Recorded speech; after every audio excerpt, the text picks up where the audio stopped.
Governor Mitt Romney and a personal life steeped in his family and in his faith. Mitt Romney has said he grew up in good fortune, his father a CEO and governor.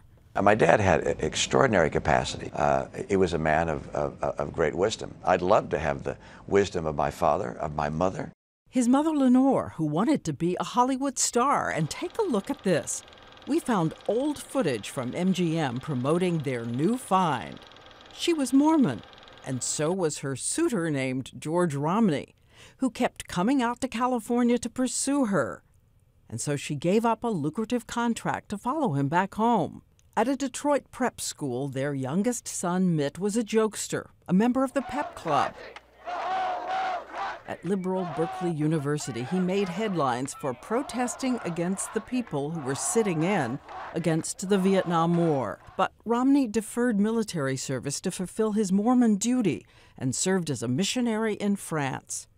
And while he was away, it was his father who guided the love of his son's life and Davy's in her conversion into the church. She's done the most important task in our family by far, which is that she took primary responsibility for raising 5 extraordinary sons. Their devotion to their faith so strong, in 1981, Romney told a fellow Bain executive he was planning to give nearly half of his salary to the church. In an earlier interview, I was curious about the fact he doesn't drink caffeine. The church says no coffee or tea.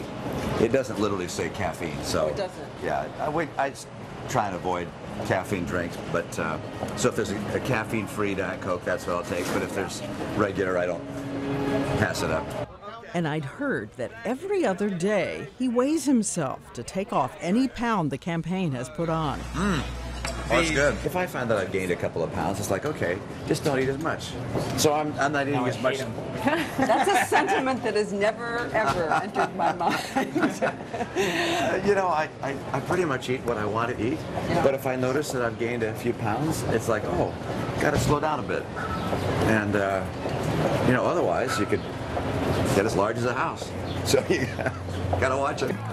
A candidate in fighting shape after years of seeking the presidency. Able to talk about the big challenges that America faces. This is a big election. In our interview with President Obama, we ask his message for any new president. And tonight, what Governor Romney said in that previous interview when I ask his message for the man in the Oval Office now.